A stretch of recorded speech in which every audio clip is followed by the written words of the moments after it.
Good morning, everybody. So we're going to continue from the RC 199 voluntary disclosure. I would watch that presentation before I would watch this, just in case you have an easier route to the notice of objection.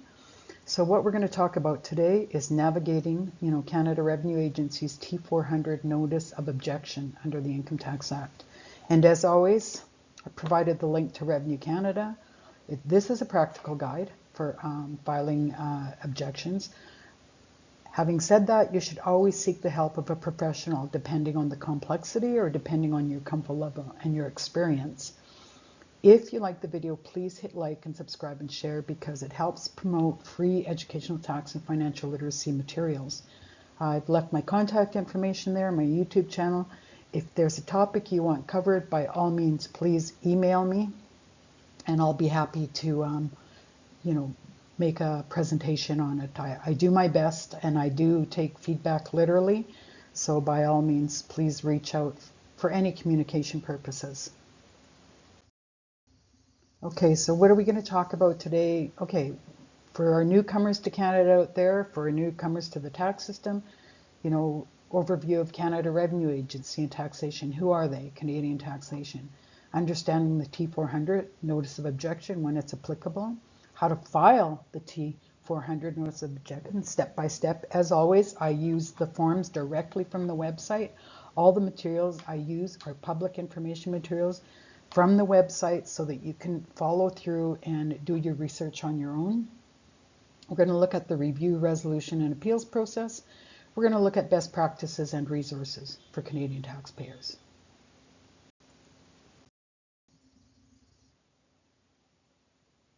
So let's talk about Canada Revenue Agency and who are they? The roles and responsibilities. Okay, so they're responsible for administering the tax laws of the Canadian federal government and provinces. Now, provinces have their own provincial laws. Remember, our federal government, Canada Revenue Agency, is a federal body. It's not provincial body. Okay, it ensures legal tax processes, okay? Tax assessment and collection. So Revenue Canada is responsible when you file your income tax on a voluntary basis. They review it and they send out notice of assessment. They're responsible for assessing the taxes owed and they collect the revenues to fund government services. They also enforce compliance, okay? Tax compliance, okay? To maintain fairness and efficiency. Also anti-avoidance rules, those sorts of things. They are also responsible to administer this fairly through the Taxpayer Bill of Rights as well. So remember that.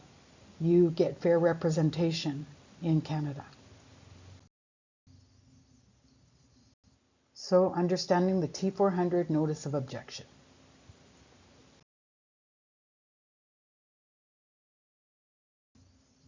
What is it? What is the notice of objection? When's it applicable? Well, the purpose of the T400, it disputes a tax assessment or decision by Canada Revenue Agency. It could be as simple, for example, you filed your personal income tax return and you thought your refund was going to be $1,500 and Revenue Canada says, oh no, it's only $500. And then you sort of look at it and say, why? What's the difference? Now, if Revenue Canada made an error, you're going to file the notice of objection and say, please, it's an error on the part of Canada Revenue Agency, please correct. If they didn't, then you may have to adjust your records accordingly. The objection process and initiation is with the T400, all right? It's also, even before that, it comes around with that notice of assessment. Now, you're not going to get your due diligence unless you fill out these forms. Excuse me. You have to file the notice of objection if you think they're wrong. The first step they would like you to do is get on the phone with them and say, hey, here's the error. And then they'll try to correct it. But the problem with that is timing and getting through to an agent and all our busy schedules. So I prefer file the notice of objection because you have a limited time to file a notice of objection. And then, talk to Revenue Canada and they can resolve it. quicker, but at least you've put the formal form in to the waiting period into the process. You know, you have an agent assigned. You know, you get that agent ID number and that you keep a log and everything of every time you talk to somebody, every time you file a piece of paper. So situations, well, when would I file this notice of objection? Okay, so what if Revenue Canada, as we said, the very simple one is they assessed you and you disagreed with it. You think it's their error. You know, you would file it then. You know, where do the common disputes happen? Well, maybe there was unreported income, or maybe there was reported income. Maybe deductions Revenue Canada didn't allow. You need to understand why. Credits and penalties, you know, if it was their error, do you really want them charging you penalties? You know, or other tax assessments by Canada Revenue Agency. And this is how we file that appeal. All right. Now, we would also consider the notice of objection if we had a rejection of the RC 199 voluntary disclosure. This is I recommend you view the video that I did separately on this. This is when Revenue Canada didn't expect or see any problems with your account and you found an error and they were not looking for you. Then you filed voluntary disclosure and then you filed all your tax amendments. Well, then you file your tax amendments, they send you a notice of assessment for all these penalties and interest, but you voluntarily disclosed. And under this RC 199, because Revenue Canada was not looking for you, you should be exempt potentially from those interest and penalties. Okay, this is educational services, this is information. These are areas that you look at. Always seek the help of a professional if you're uncomfortable. So a legal basis under the Income Tax Act, yes. You have your taxpayer objection rights, but you do have a taxpayer bill of rights. And yes, that includes notice of objections if you feel the system has not been fair, you know, or assessments within set timelines, those sorts of things. The formal objection process is through the T400 online and you file it. Remember, the World of Revenue Canada is an online filing. You know, if you're a corporation personally, they're moving away from your ability to paper file. It's very rare, it's done, but in very unique circumstances. They have moved to a full online platform, and be really careful that you don't get hit with penalties for not electronically filing.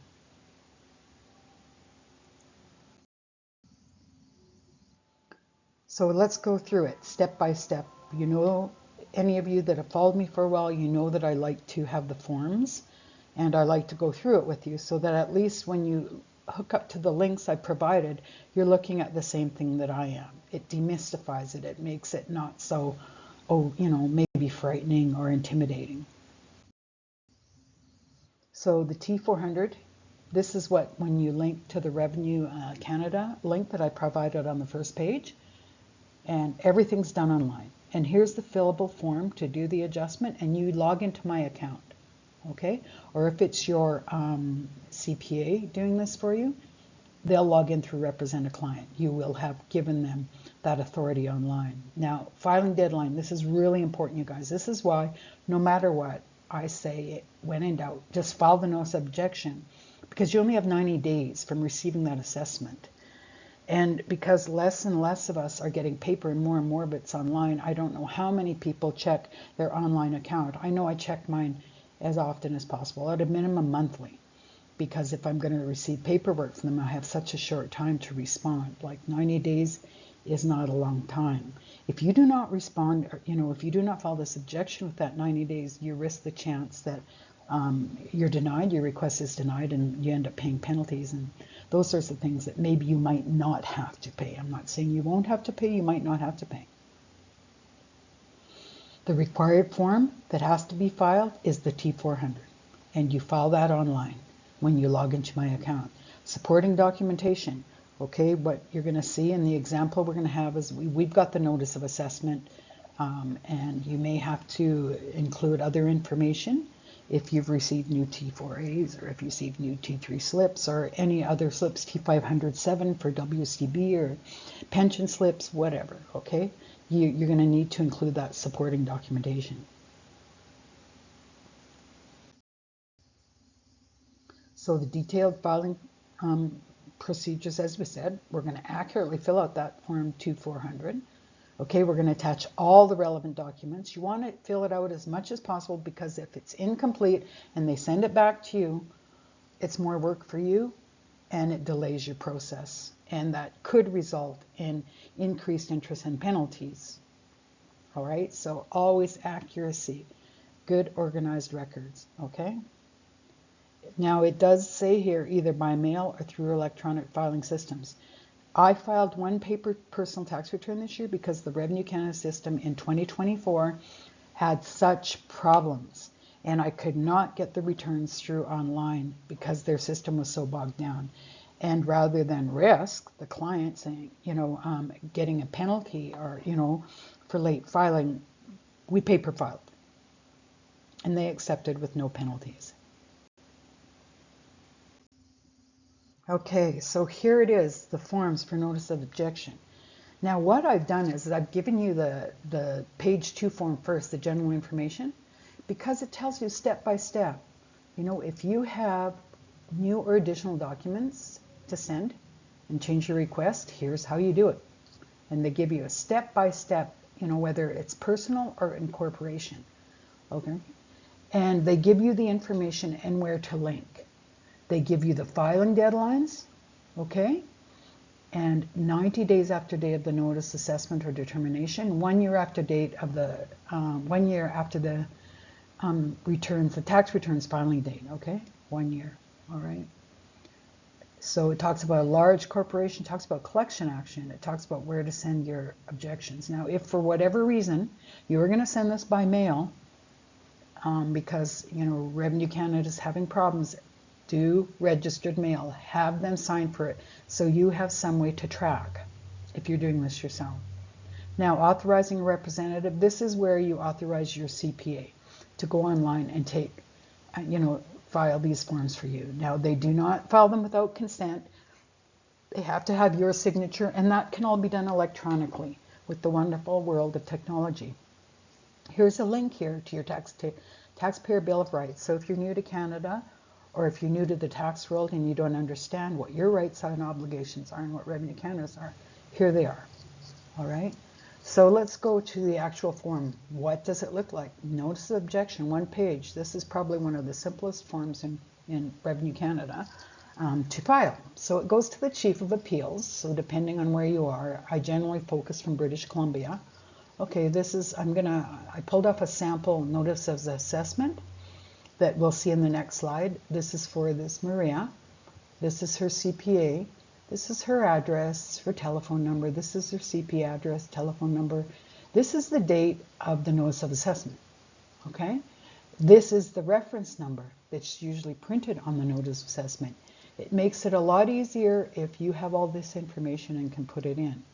Then you have here the date of the tax year for filing. This is based on the December 31st, 2022 tax year. Okay, the social insurance number. And you'll notice Revenue Canada always has most of it blocked out except maybe the last 3 digits.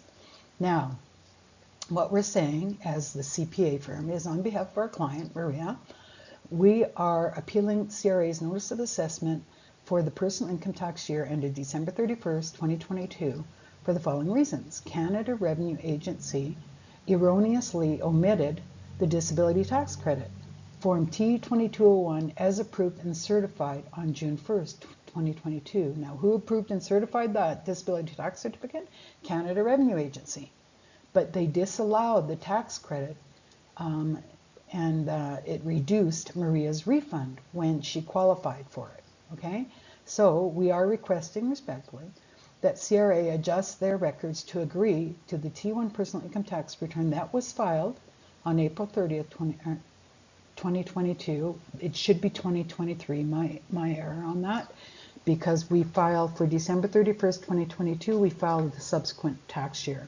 So that should be April 30th, It's our last day of filing we're allowed in Canada of 2023.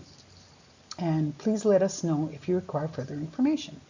And the CPA can sign this on behalf of the client to speed things up, or they can have the client sign it. It's better if the CPA signs, because the point of contact will be Revenue Canada will contact the CPA.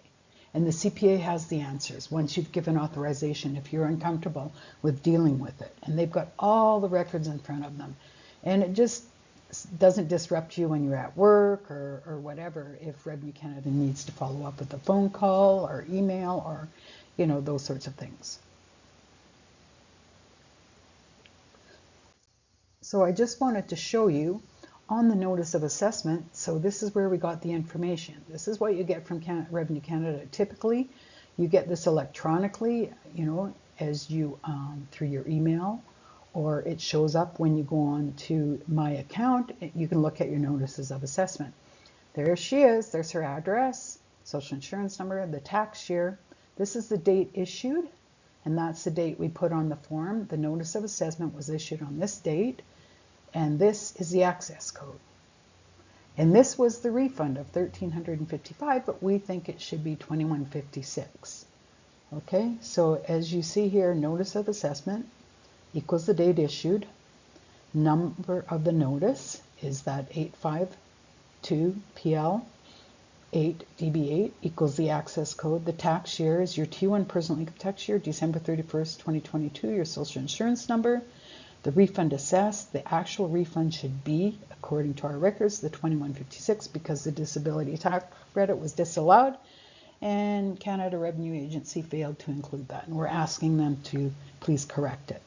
And lots of times they will correct it with you over the phone. You need to get the agent's number, ID number. You need to document the date you talked to them and what they've done, okay? And keep notes, just like they do, of what has happened. It's really important. So now you've filed the notice of objection, then what? Review, resolution, and the appeals process. Let's take a look. Okay, so this is what CRA looks at, their decision-making process. So you already tried to talk to them and sort it out, and that didn't work. So you filed your T400A. I would file the T400A no matter what. I'm firm on this. They want less paperwork, but you know, everybody is so far behind, especially the government. I'm waiting up to 2 or 3 years for them to complete audits. So I automatically file a T400 notice of objection for myself or for my client, for my family, whoever, so that at least I made it within those 90 days. Now, if we resolve it without having to go through that, great, amazing, let's do it. But to protect yourself so that you don't miss deadlines, I would file it. So then it gets assigned to an appeals officer. And that's where you want to get that officer's name or ID rep number. The ID rep number is best. And I'm not sure if they're giving out personal names. Sometimes they are, sometimes they aren't. And you keep a written record of calls and documents received, electronically or otherwise. You keep that record. Now, whether you want to type it up and keep it electronically or paperless and scan it in like I do, or whether you want to keep it in a notebook, it doesn't matter. Keep the record and keep copious notes of your conversations. What the officer does then is they'll review and analyze everything, you know, to see if it's accurate. And if they require new information, the appeals officer may, you know, phone and discuss you and say, well, what happened here? Or this isn't clear to me, or, and could you send me these documents? Okay. So just to give you an idea, for some clients, Status Indians, I'm waiting 18 months to get a letter from Crown and Indigenous Services Canada to confirm their status. So 18 months for the letter, and their audit sitting in limbo for 3 or 4 years. And you can understand why I might file that notice of objection right now.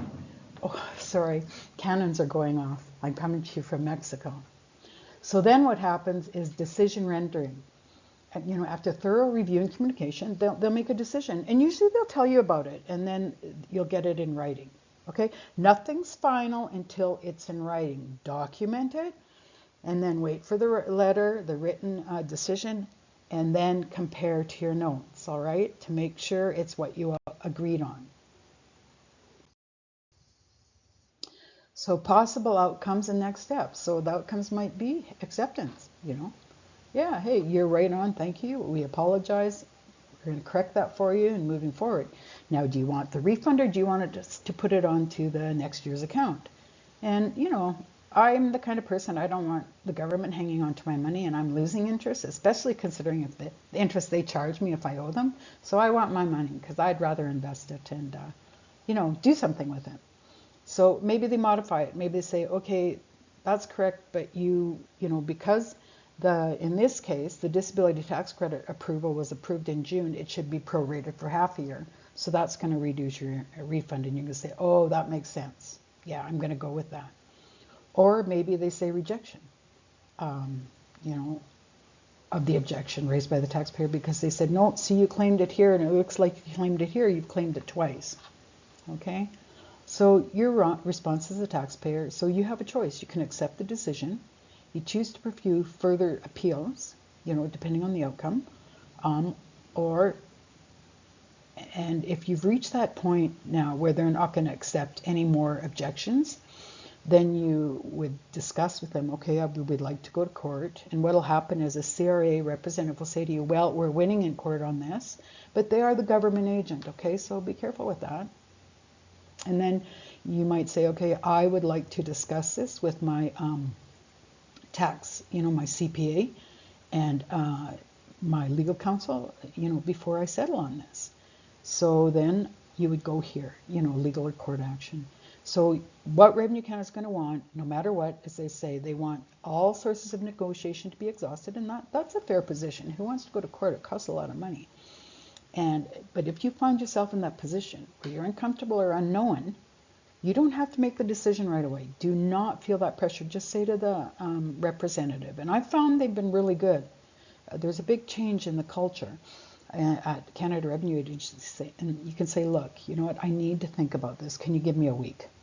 I need to talk to my professional. He can't get me in until such and such. I've had people that couldn't get an accountant for 3 years that had to file taxes. And they were very fair. I had to help them catch up, especially in the cryptocurrency sector. And so I just want to say out there to Canada Revenue Agency, I know we hear a lot of negativity, but just like us, there are people like us, they're working for us. They have a shortage in the labor force as well. Okay, so it's okay to say, don't feel that, some people feel that overwhelming government pressure, well, I got to decide now and they're out to get me or whatever. No, just say, you know what, I really need time to process this and I need to see my professional and I can't get an appointment for the next 2 weeks and, could you give me a week? Could you give me 2 weeks? Whatever you think it's going to take. Do not feel pressured. Now, if you decide to appeal to the tax court, you get your lawyer after everything's exhausted. You get your CPA, and I worked with a gentleman. He was very astute, and he had done all his research online. He had printed everything off, online, and he brought it to me and he said, "I need you to come to court as a witness and help me."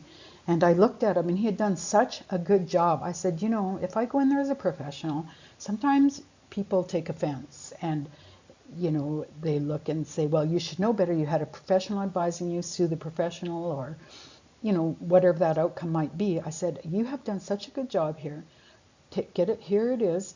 Go see your lawyer and go represent yourself in court with if you're comfortable. And he took the package and he did go to court after he saw his lawyer and he did represent himself. He won his case because everything on the website, it was very logical, step by step for him to follow. He did exactly what he was supposed to do and the judge ruled in his favor. Now this isn't for everybody, and now Revenue Canada, what do? They change their website and say, okay, this is on a notice to reader basis. The information could be wrong and so you can't sue them. You're going to be liable.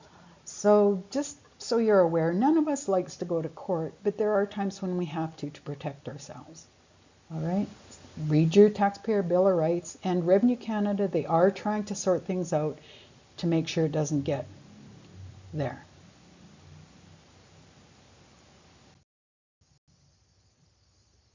So what are the best practices and resources for the Canadian taxpayer? Okay, so tips for submitting your effective objections if we haven't already. Clarity and conciseness. So did you see we didn't write a 10-page story?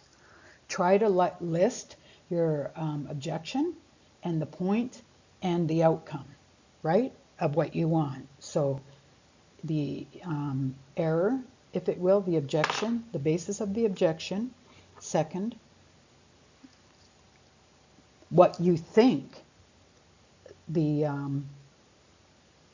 balance of your tax return, or the evidence you have, or what they missed, the explanation, and then finally your conclusion, recommendation, request. Make sense? So organizational facts, keep them, whenever you're presenting to somebody, it's like a legal docket. You can't just throw things at them. You want to put it in order. Maybe you make an index, how many pages there are, 1, 2, 3, 4, and just put on the index what they are. It makes it very easy for the agent to go through. You have to keep proper records. If you think you can send a shoebox of receipts to Canada Revenue Agency and then file no objection, they're just going to send it back to you. You as the taxpayer do have an obligation to keep organized records. That is not their job. Okay? So just be aware. And remember about meeting those deadlines, how I told you. That T400 within 90 days. And make sure if Revenue Canada phones you and requests information, don't wait 6 months. That's on you, unless you have a really good reason. I mean, flooding, fires, those sorts of things, loss of records due to fires, but do your best to adhere to those timelines and respectful communication. Remember, the person at the end, they're working for the government, but they're a person, they're a human being as well. And, it's really hard. And it is stressful for the taxpayer as well. But just try to keep it respectful. And if you're feeling frustrated, say to them, you know what, I really can't talk to you right now. I'm very frustrated and I don't want to say something maybe that I shouldn't. Or, I'm very angry about this right now. Can I call you back? I need some time to process. Again, respectful communication. You don't have to reply on the spot. You can say, I need to consult with the specialist. If you just honestly don't know and you're just frozen, just say, I need more time to this to consult with a specialist or consult with an advisor or to consult with my advisory group or my advocate. All right? Just take a breath.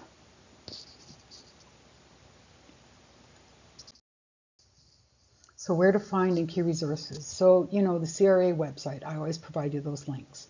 Professional tax advisors. So in British Columbia, I provided a link here, and you can actually log on and you can look for a CPA in your area and see if it's a match. And listen, you can interview your CPAs and see if they're the CPA you need for your type of business. All right? I mean, if you're a small business, fisher, rancher, agriculture, you don't need a big corporate CPA. Okay, you need an agricultural specialist or a ranching specialist, or a fisherman specialist. So this allows you to look, and you can schedule a meet and greet and say, look, I want to interview if you're the right person for me right now. You can ask to check references. I'm usually on their website. There's a lot of testimonials in that there. And you need to find a person that you can work with and that you're comfortable with. All right? And there are boutique CPA firms that aren't so out of reach financially. Okay? And then you've got that credibility, you've got that insurance, you've got that certification. There's always going to be exceptions to the rule, but you know that someone's acting in your best interest, because if they're not, they can lose their livelihood. And CPAs, we work very hard for that designation. We don't want to lose it. Now, there are local community organizations. There's your nonprofit, there's your Native Indian Friendship Centers, there's your local communities service centers, your senior centers. If you check the Revenue Canada website, they have their community volunteer income tax program. They typically do only general returns. Your tax advocacy groups and your nonprofits may help you with the notice of objection, but it is getting pretty specialized at that point. So you're probably wanting to seek out a professional if you're uncomfortable with it at that point, okay? I just encourage you to do your own research, because some people are very comfortable doing this I just would recommend a CPA. So in conclusion, okay, so understanding, it always brings empowerment. When you understand, it takes away the fear, right? That financial literacy, that tax literacy piece. So even if you have an awareness of it, you think, oh, I can do this will work, but I need help. Okay, and the more organized you are, if you do have to see a CPA, because you're charged on time in that, or a lawyer, the cheaper the bill's going to be. Bottom line. Okay, understanding the CRA procedures, know them, read through them, read step by step, have an understanding. You don't need to know it inside out if you're uncomfortable and have already decided I'm going to get a professional to do this, but you want an awareness. That, what creates fear is when we don't know. It's the not knowing. The website is getting much better with flow charts and navigating. So leverage your available resources. They talk about legal foundations, sure. There's nonprofits, fair outcomes in tax disputes. Those are for pretty specialized cases. So, big high profile cases. But there are people out there that will help you, and in doubt, talk to the CPA. It's worth it. It takes the fear away. It's filed. It's all taken care of. And you have less stress on you. All right. So that's it for today. I hope you liked it. Subscribe. Please hit the like and subscribe. Share. If there's anything that you guys want, a topic, let me know. There's my email. I'm always open to it. And I appreciate your time, and have a great day.